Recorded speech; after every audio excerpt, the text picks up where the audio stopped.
Welcome to another episode of Janet Smith Traditional Jamaican Cooking. Woo, look at my hips.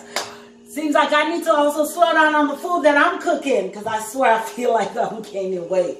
Well, anyway, on today's menu is a favorite of ours, and I remember back home in Jamaica, stew peas and rice was one of our dishes that we ate on Thursdays. Now, if I'm wrong, please someone correct me, but I remember Thursdays was stew peas and rice days. Saturdays was soup day. Friday was more like finger food, every man for himself. So there were certain dishes that people cooked on specific days, and one of those days is a Thursday for stew peas and rice.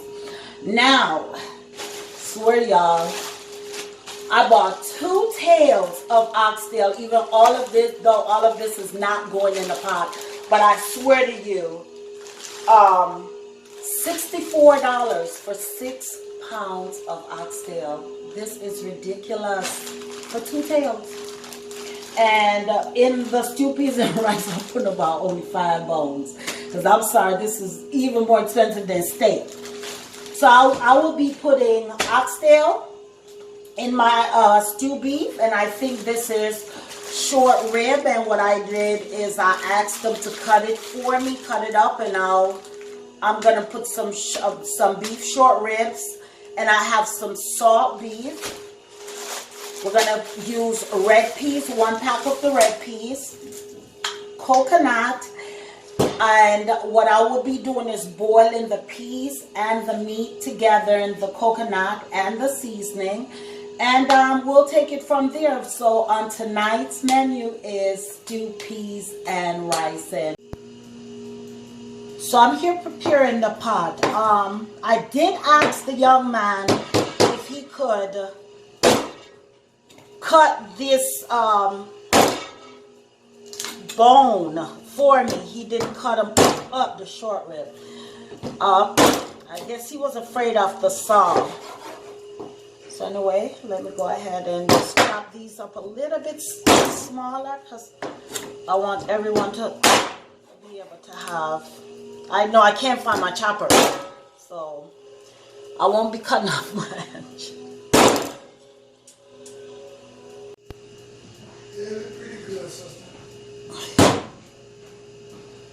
Alright, so now I have the meat cleaned.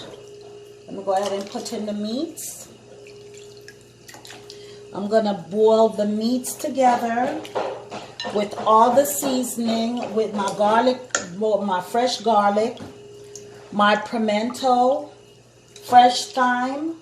I'm going to use the canned coconut milk because I don't feel like oxing no coconut today. So I'm going to use that. 1 can of coconut milk, a clean pack of peas, the rest of the meat.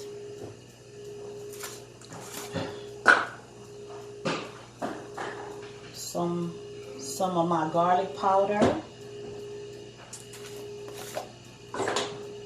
My Caribbean traditional all-purpose seasoning.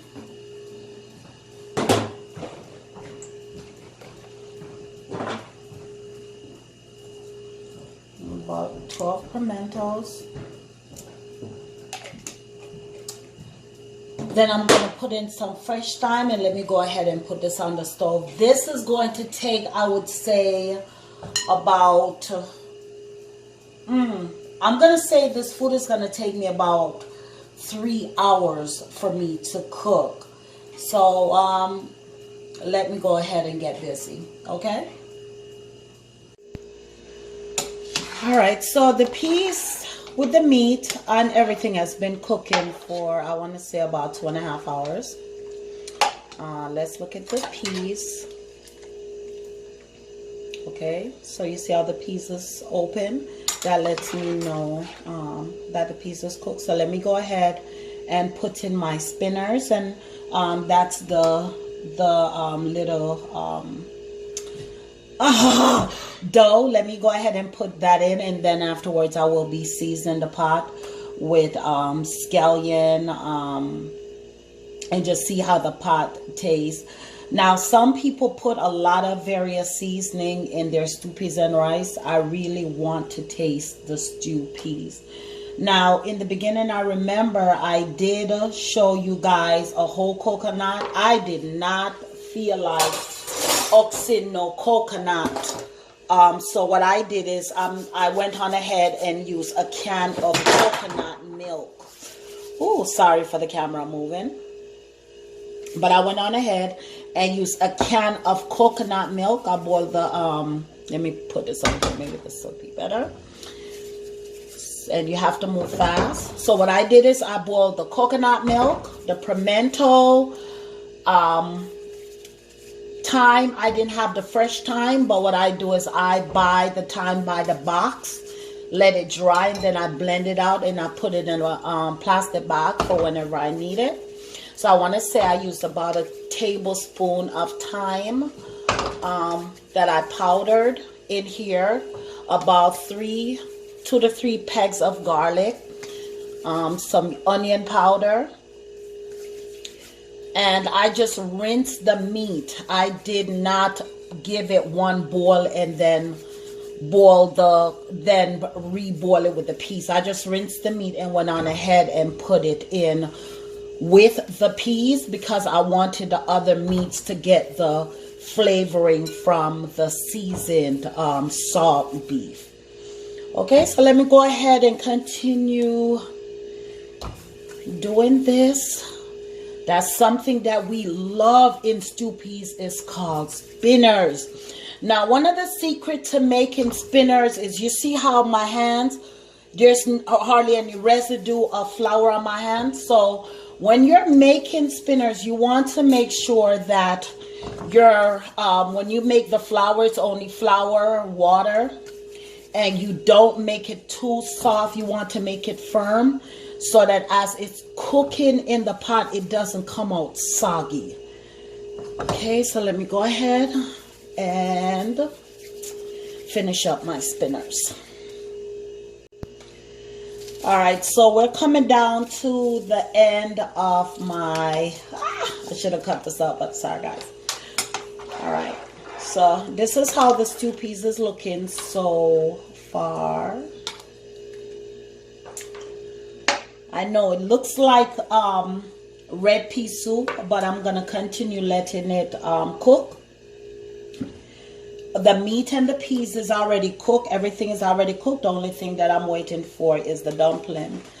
Let me turn up the fire a little bit more. I did cook the stew peas and rice on medium fire. You guys always see me stress about medium fire. It just seems like it cooks everything perfect. Just turned up the fire a little bit more. Let that, by time I put the rice on the fire, I would say that this, by the time the rice is finished cooking, this should be ready. The dumpling should be ready. So the stew peas is ready, but the dumpling is not ready. I have to let the dumpling boil in the peas and then let some more flavors simmer through. Okay, so I'll keep you all posted. Okay, so my white rice, people are always complimenting me on how do I get my flavoring for my white rice. So here it is. I'm doing not the correct tablespoon, but this looks like an eating tablespoon of salt. Then I put tablespoon of onion powder. Now, originally, a lot of Jamaicans, what we'll use is the fresh scallion instead of the onion powder. But you always find yourself picking out the scallion from the rice. So I just go ahead and use the powder.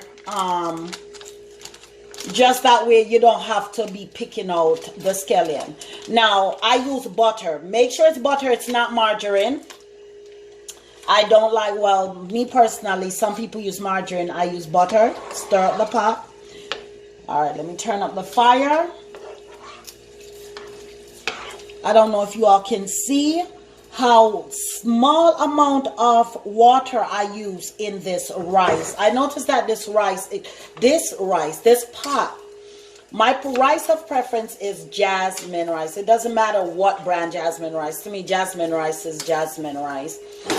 But this pot cooks so well, especially when I put on the lid. And I noticed a few times I'll use the water consistency of what I would use if I was using another pot. And the rice comes out a little bit more soggier than I expected. So I said today, let me go and use less water than what's recommended.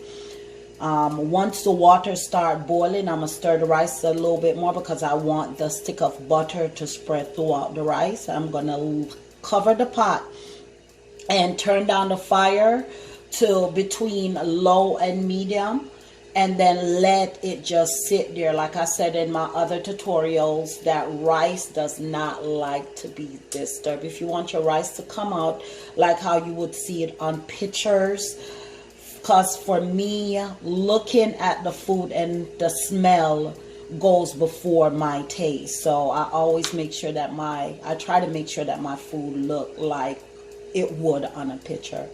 So back to the shelly rice now. So in order to get the shelly rice, you're going to use less water. You're not going to disturb the rice. Make sure you turn the fire down. Once the water I see drying out, I see some bubble coming. So that means the water is getting ready to bubble. Then make sure, try and get this up underneath here. Put the rice on top of that. That way it would spread out. Now let me go find the cover for the pot. And I'll get back with you all.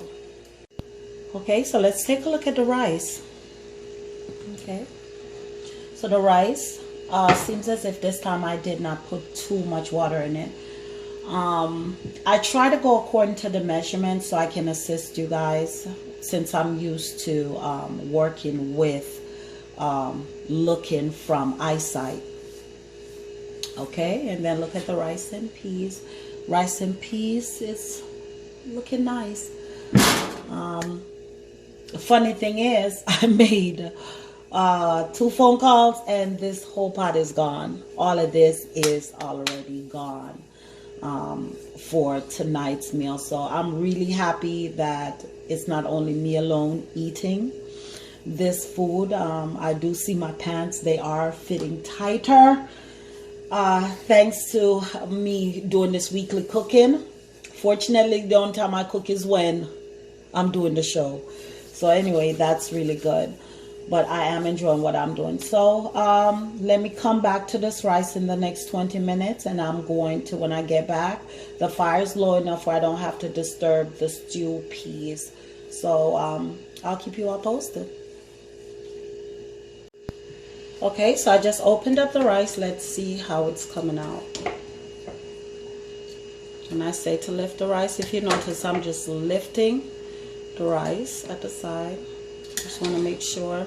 One of the reasons why I'm going all the way through is because you see how certain areas has more yellow to it and certain areas is white. That's the butter. So the bottom of the rice is already cooked. What I'm going to do, all right, just make sure everything is disturbed. Okay, cover it back,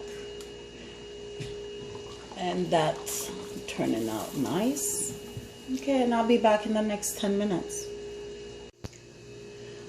Okay, so the food is ready. You see how the rice is dry? That's what I was talking about as far as with the shelly rice. And this is the stew peas. Hope y'all can see it. Now, this stew peas is going to taste best once it's cool, because if I put it in the over the rice right now, it's going to be too liquidy. So I'm going to wait for it to cool. As a matter of fact, it's kind of late in the evening. So what I'm going to do is call it a night, and we will eat this tomorrow when it cools down. But what we do is we put the stew peas over the rice, and that's what we call stewed peas and rice. Now this meal, I started cooking this, I want to say about 3 o'clock, so it took about 4.5 hours. 4.5 hours to cook this stewed peas and rice meal, and I hope you all did enjoy this presentation. And please don't forget to subscribe and share Janet Traditional Jamaican Cooking. See you next week.